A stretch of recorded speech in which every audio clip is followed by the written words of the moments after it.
আরে আপনারা চলে এসেছেন? এসেই গেছেন যখন তাহলে চ্যানেলটা সাবস্ক্রাইব করে দিন। আচ্ছা, বৃষ্টির দিনে খাওয়ার পাতে যদি ইলিশ থাকে তাহলে কেমন জমে বলুন তো?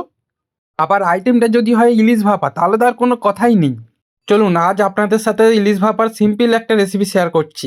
আর টিফিন বক্সের মধ্যে ইলিশের পিসগুলোকে ভালো করে লবণ এবং হলুদ মাখিয়ে রেখে দিন। চলুন এরই ফাঁকে মশলার একটা পেস্ট বানিয়ে নিন।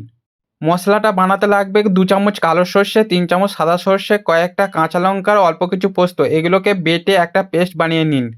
এইবার ওই পেস্টটা আর অল্প পরিমাণ সর্ষের তেল দিয়ে মাছগুলোকে ভালো করে মেখে নিন। মাখানো হয়ে গেলে মশলা দেওয়া সামান্য জল দিয়ে ওপর থেকে কয়েকটা কাঁচা লঙ্কা দিয়ে টিফিন বক্সটা ভালো করে বন্ধ করে দিন। ব্যাস, এবার উনুনের ওপর কড়াই চাপিয়ে তাতে 2 ইঞ্চির মতো জল দিয়ে টিফিন বক্সটা তাতে বসিয়ে দিয়ে ওপর থেকে ঢেকে দিন। ঢেকে দিয়ে এবার ধীরে ধীরে জাল দিতে থাকুন। বেশিক্ষণ লাগবে না, 15 থেকে 20 মিনিট জাল দিলেই হয়ে যাবে। আচ্ছা, এই বছর এখনও পর্যন্ত আপনারা কারা ইলিশ খাননি কমেন্টে জানাবেন কিন্তু। 20 মিনিট হয়ে গেছে, এবার কড়াই থেকে নামিয়ে টিফিন বক্সের ঢাকনাটা একবার খুলে দেখুন। বাড়িতে সর্দির কারণে যদি কারোর নাক বন্ধ হয়ে থাকে এই টিফিন বক্সটা তার নাকের কাছে নিয়ে গিয়ে ধরুন, কোনো ওষুধই লাগবে না, এর ঝাঁঝেই নাক খুলে যাবে। ভিডিও দেখার জন্য ধন্যবাদ।